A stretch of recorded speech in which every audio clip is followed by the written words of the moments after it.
Hello बच्चों, आइए इस प्रश्न को पढ़ते हैं। एक बल के अंतर्गत गतिमान 2 किग्रा द्रव्यमान के एक पिंड का विस्थापन x तथा समय t में संबंध है x बराबर t की घात 3/3। x मीटर में है, t सेकंड में है। बोला जा रहा है पहले 2 सेकंड में पिंड द्वारा किया गया कार्य होगा। पहला ऑप्शन है 1600 जूल, दूसरा ऑप्शन है 160 जूल, तीसरा ऑप्शन है 16 जूल, चौथा ऑप्शन है 1.6 जूल।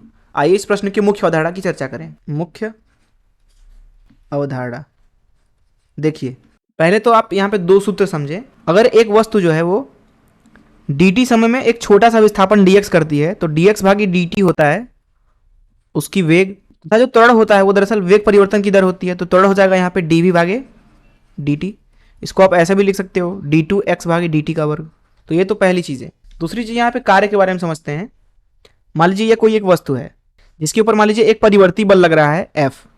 मान लीजिए छोटा सा इसका विस्थापन हुआ, छोटा सा विस्थापन ds, विस्थापन और यहाँ बल के बीच में कोण मान लीजिए थीटा है। तो यहाँ छोटा सा कार्य लिखा जा सकता है। देखिए, छोटे से विस्थापन के लिए F बल जो है भले ही वो परिवर्ती है लेकिन छोटे से विस्थापन के लिए नियत मान सकते हैं। तो F गुणे ds, यहाँ पर cos थीटा भी होगा। तो कुल कार्य यहाँ पे लिखा जाएगा W, वो होगा dw का समाकलन, अर्थात जितने भी छोटे छोटे कार्य हैं पूरे विस्थापन के लिए उनको जोड़ लीजिए। तो यहाँ पे वो होगा F ds cos थीटा, और ये कर रहे हैं पूरे विस्थापन के लिए, पूरे विस्थापन हेतु। ये हो गया कुल कार्य का सूत्र। तो इस मुख्य अवधारणा का इस्तेमाल करके चलिए प्रश्न को हल करते हैं। देखिए, प्रश्न में हमसे बोला जा रहा है एक कण का विस्थापन और उसके समय में जो संबंध है वो है x बराबर t की घात 3/3। हम मान लेते हैं कि यहाँ पे जो बल है वो x दिशा में है और विस्थापन भी x दिशा में है। इस अवस्था में बल और विस्थापन क्योंकि दोनों ही x में है तो थीटा जो है वो 0 है। तो यहाँ पे कुल कार्य लिखेंगे हम, कुल कार्य बराबर F गुणे dx। x विस्थापन में छोटा सा विस्थापन dx मान लिया, और क्योंकि जो F होता है वो होता है ma के बराबर न्यूटन के दूसरे सिद्धांत से।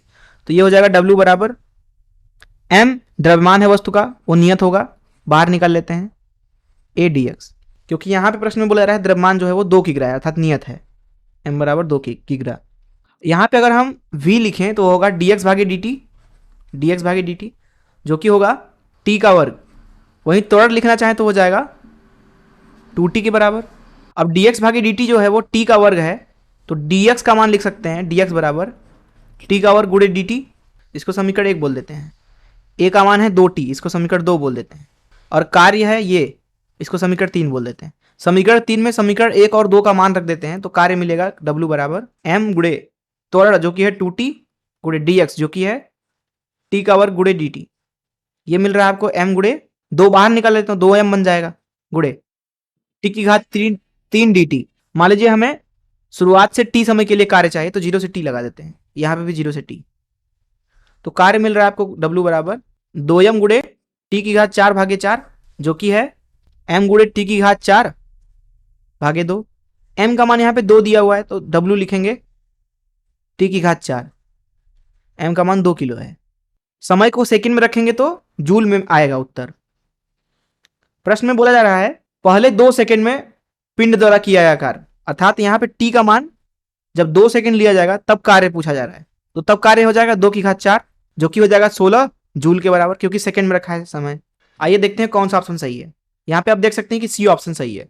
मैं आशा करता हूँ कि आपको इस प्रश्न का हल जरूर समझ में आया होगा। धन्यवाद।